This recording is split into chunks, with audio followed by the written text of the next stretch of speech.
অর্ধচন্দ্র Islamic গল্প শেষ সিজদা। একটি গ্রামের মসজিদে প্রতিদিন একজন বৃদ্ধ মানুষকে দেখা যেত। তার নাম ছিল আবু তালহা।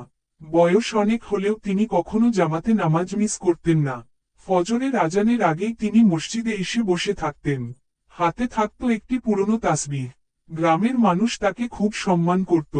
কিন্তু তার একমাত্র ছেলে সামির ছিল সম্পূর্ণ উল্টো। সে নামাজ পড়ত না, বন্ধুদের সঙ্গে ঘুরে বেড়াত আর দুনিয়ার আনন্দ নিয়েই ব্যস্ত থাকত। বৃদ্ধ বাবা প্রায়ই বলতেন, বাবা, দুনিয়ার জীবন খুব ছোট, আল্লাহর পথে ফিরে আসো। কিন্তু সামির বিরক্ত হয়ে বলতো, আব্বা, এত নামাজ পড়ে কি লাভ? বাবা চুপ হয়ে যেতেন, শুধু ছেলের জন্য দোয়া করতেন। এক রাতে প্রবল বৃষ্টি হচ্ছিল, চারদিকে অন্ধকার। ফজরের আজান হওয়ার কিছু আগে আবু তালহা মসজিদের উদ্দেশ্যে বের হলেন। সামির তখনও ঘুমিয়েছিল। মসজিদে গিয়ে বৃদ্ধ নামাজ শুরু করলেন। সিজদায় গিয়ে তিনি দীর্ঘ সময় আল্লাহর কাছে দোয়া করতে লাগলেন। তিনি বলছিলেন, হে আল্লাহ, আমার ছেলেকে হেদায়েত দিন, তাকে আপনার পথে ফিরিয়ে আনুন। ঠিক সেই সময় বৃদ্ধের বুকে তীব্র ব্যথা শুরু হলো। মুসল্লিরা দ্রুত তাকে ধরলেন, কিন্তু আশ্চর্যের বিষয়, বৃদ্ধ তখনও সিজদার অবস্থায় ছিলেন। কিছুক্ষণ পর ইমাম সাহেব কাপা কণ্ঠে বললেন, ইন্নালিল্লাহি ওয়া ইন্না ইলাইহি রাজিউন। আবু তালহা সিজদার মধ্যেই ইন্তেকাল করেছেন।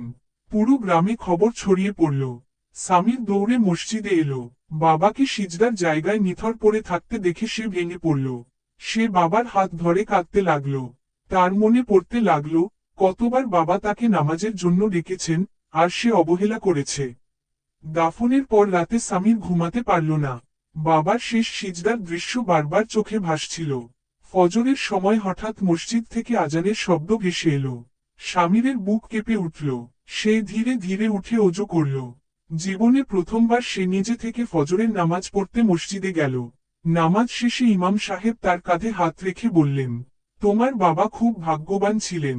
তিনি সিজদার মধ্যে আল্লাহর কাছে ফিরে গেছেন। সামির চোখের পানি মুছে বলল, হুজুর, আমি বাবার স্বপ্ন পূরণ করতে চাই। সেদিন থেকে সামির পুরো বদলে গেল। সে 5 ওয়াক্ত নামাজ শুরু করল। খারাপ বন্ধুদের ছেড়ে দিল। গরিবদের সাহায্য করতে লাগলো।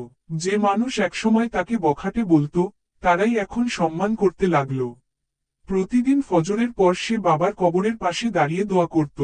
একদিন সে কাঁদতে কাঁদতে বলল, আব্বা, আপনি চলে গিয়েও আমাকে আল্লাহর পথে ফিরিয়ে এনেছেন।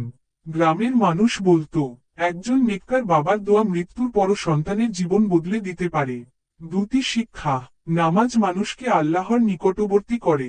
বাবা মায়ের দোয়া অত্যন্ত মূল্যবান। মৃত্যুর আগে তওবা করা জরুরি।